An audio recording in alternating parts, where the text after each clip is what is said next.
दोस्तों, यदि आप टेली प्राइम सॉफ्टवेयर में बेहद आसानी के साथ कार्य करना सीखना चाहते हैं, जीएसटी से रिलेटेड जानकारी लेना चाहते हैं, तो आप मेरे चैनल पर जाकर इस संबंध में जो वीडियो अपलोड है उनको देखकर जानकारी ले सकते हैं, ज्ञान अर्जन कर सकते हैं। इसके अलावा मेरे चैनल पर आगे अपलोड होने वाली वीडियो का नोटिफिकेशन चाहते हैं तो चैनल को सब्सक्राइब करके बेल आइकन को प्रेस करके ऑल पर भी क्लिक कर दें। तो चलिए दोस्तों, देखते हैं कि आज का हमारा टॉपिक क्या रहेगा। दोस्तों, आज की वीडियो में हम जीएसटीआर 2B से रिलेटेड कुछ सवालों के जवाब जानेंगे, यानी कुछ क्वेश्चंस हैं, उनके आधार पर हम जीएसटीआर 2B को समझेंगे। सबसे पहला प्रश्न है, जीएसटीआर 2B क्या है? तो दोस्तों, GSTR 2B auto drafted ITC statement है, जो कि हमको ये बताएगा कि हमको जीएसटीआर 3B में कितनी आईटीसी क्लेम करनी है। मतलब जब हम किसी पीरियड की जीएसटीआर 3B फाइल करने जाएंगे तो उससे पहले हम उस पीरियड की जीएसटीआर 2B को देखेंगे और जीएसटीआर 2B में जो भी आईटीसी शो हो रही है वो हमारी एलिजिबल आईटीसी होगी, यानी उतनी आईटीसी क्लेम करने के लिए हम एलिजिबल हैं और हमको उतनी ही ITC as per rule claim करनी है। तो जीएसटीआर 2B क्या है? हमारी मदद करेगा जीएसटीआर 3B में आईटीसी क्लेम करने में। अगला प्रश्न है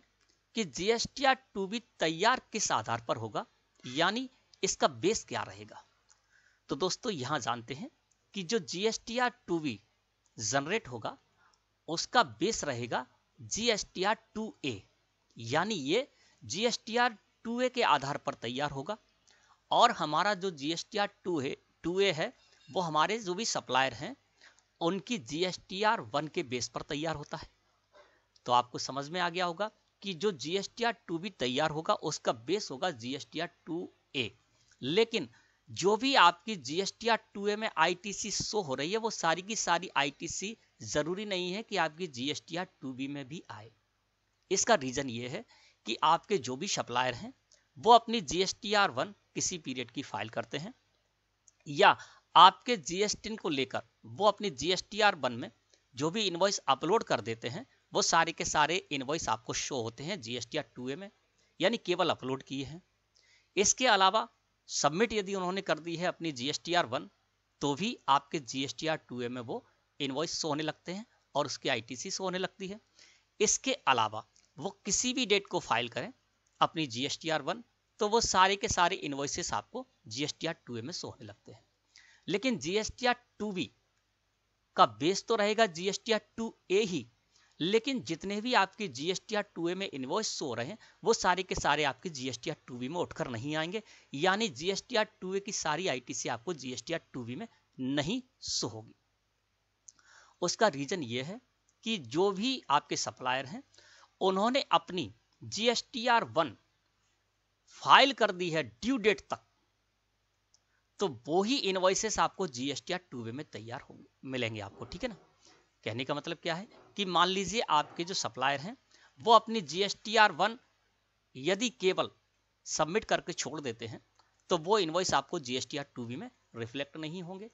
इसके अलावा आपके जो सप्लायर हैं अपनी जीएसटीआर 1 फाइल करते हैं लेकिन ड्यू डेट के बाद फाइल करते हैं तो वो इनवॉइसेस यानी वो आईटीसी भी आपको जीएसटीआर 2B में रिफ्लेक्ट नहीं होगी। तो आधार भले ही जीएसटीआर 2B का जीएसटीआर 2A है, लेकिन जीएसटीआर 2A के सारे इनवॉइसेस या सारी आईटीसी आपको जीएसटीआर 2B में रिफ्लेक्ट नहीं होगी। तो ये अंतर है जीएसटीआर 2A और जीएसटीआर 2B में। समझ में आ गया होगा आपको कि आपके जितने भी सप्लायर हैं वो अपनी जीएसटीआर 1 फाइल कर देते हैं और ड्यू डेट तक फाइल करते हैं तो वही इनवॉइसेस आपको उस पीरियड की जीएसटीआर 2B में रिफ्लेक्ट होंगे और उतनी ही आईटीसी दोस्तों हमको क्लेम करनी है। अब अगला क्वेश्चन है कि जीएसटीआर 2B किस डेट को तैयार होगा? तो दोस्तों, आप जिस भी पीरियड की अपनी जीएसटीआर 3B रिटर्न फाइल करने जा रहे हैं उस पीरियड के नेक्स्ट ऑफ मंथ की 14 तारीख को आपका जीएसटीआर 2B जनरेट होगा। ठीक है ना? तो आपको समझ में आ गया होगा कि जिस पीरियड की आप जीएसटीआर 3B फाइल करने जा रहे हैं उस पीरियड के नेक्स्ट ऑफ मंथ की 14 तारीख को आपको अपना जीएसटीआर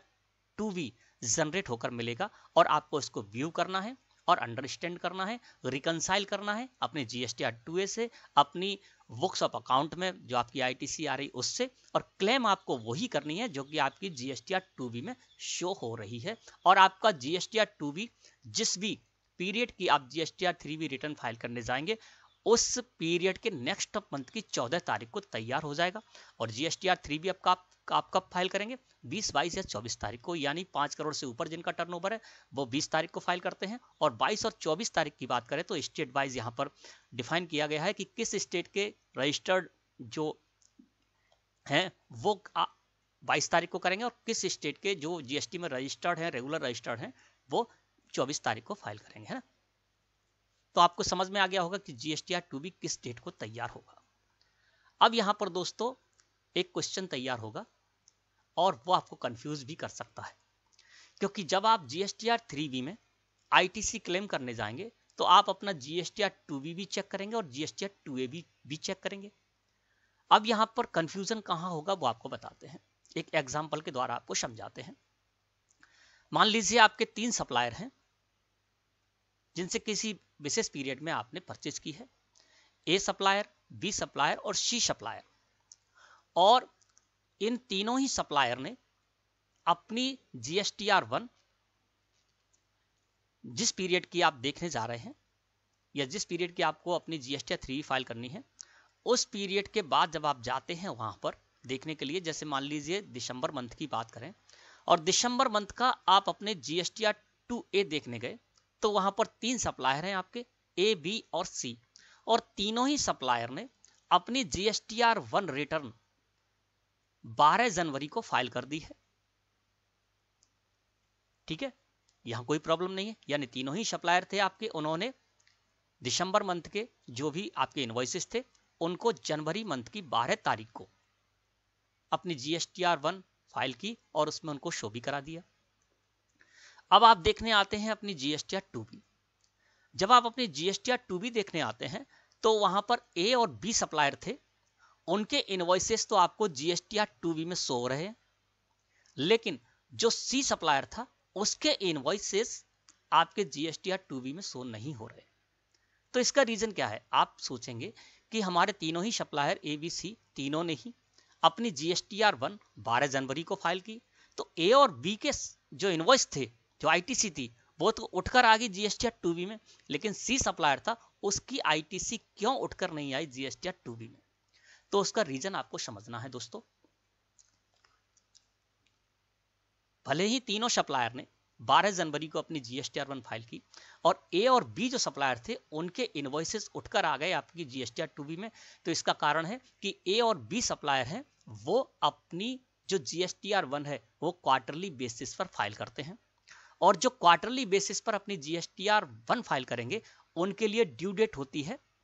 नेक्स्ट ऑफ मंथ की, नेक्स्ट ऑफ पीरियड की 13 तारीख। तो यहां पर ए और जो बी सप्लायर थे वो क्या थे? क्वार्टरली बेसिस पर जीएसटीआर 1 फाइल करते थे और उनकी ड्यू डेट थी 13, उन्होंने 12 तारीख को फाइल की, यानी ड्यू डेट से पहले फाइल कर दी, इसलिए उन दोनों सप्लायर के इनवॉइसेस आपकी 2B में शो होने लगे। लेकिन जो सी सप्लायर था वो जीएसटीआर 1 मंथली फाइल करते थे, यानी उन्होंने मंथली जीएसटीआर 1 फाइल को करने का चूज कर रखा था ऑप्शन, है ना, या वो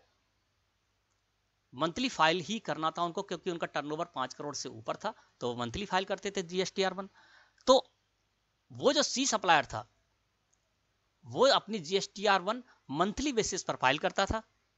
और उसकी ड्यू डेट थी, जो मंथली बेस पर जीएसटीआर 1 फाइल करते हैं उनकी ड्यू डेट रहती है नेक्स्ट ऑफ मंथ की 11 तारीख। तो उन्होंने तारीख 12 तारीख को फाइल की थी, यानी ड्यू डेट के बाद फाइल की। सी सप्लायर ने अपनी जो जीएसटीआर 1 थी वो उनकी ड्यू डेट थी 11 तारीख, क्योंकि वो मंथली बेसिस पर जीएसटीआर 1 फाइल करते थे, और 11 तारीख को फाइल ना करते हुए उन्होंने 12 तारीख को फाइल की, यानी ड्यू डेट के बाद फाइल की। इस वजह से सी सप्लायर जो था उसके इनवॉइस 2B में रिफ्लेक्ट नहीं हो रहे हैं। वो कब होंगे? ड्यू डेट के बाद फाइल किए थे, तो वो अगले मंथ में आपको अगले मंथ की जो अगले पीरियड की जो 2B होगी, यानी जनवरी मंथ की जो 2B होगी उसमें आपको शो होंगे, दिसंबर मंथ में शो नहीं होंगे, क्योंकि दिसंबर मंथ की 2B जो जनरेट हुई वो हुई अवश्य 14 तारीख को, लेकिन सी जो सप्लायर था वो मंथली फाइलर था और उसकी ड्यू डेट थी 11 तारीख, लेकिन उसने 12 तारीख को अपनी GSTR1 फाइल की, जिस वजह से वो इनवॉइसेस आपकी GSTR2B में शो नहीं हुए। तो आपको ये ध्यान रखना है, ऐसा ना हो कि आप GSTR2A में आपको देखने को मिल रहा है और आप कह रहे हैं, सोचेंगे कि भाई जब तीनों ही सप्लायर ने 12 तारीख को अपनी GSTR1 फाइल की है तो 2 सप्लायर के यहाँ पर उठकर आए इनवॉइसेस, तीसरे सप्लायर के, सी सप्लायर के नहीं आए हैं, तो इसका मतलब पोर्टल की गलती है। ये पोर्टल की गलती नहीं है, ये आपके सप्लायर की गलती है, जिसने की अपनी जो रिटर्न फाइल की है GSTR1 वो ड्यू डेट के बाद फाइल की है। तो इस तरह से आपको समझना है, यानी आपको रिकंसाइल बड़े ध्यान से करना है GSTR2A और GSTR2B को, और उसके बाद ही आपको अपनी ITC क्लेम करना है। तो कहने का मतलब यह है कि GSTR2B तैयार तो होगा जिस भी पीरियड के आप GSTR3 फाइल करने जा रहे हैं उसके नेक्स्ट मंथ की 14 तारीख को, लेकिन GSTR2B में वो ही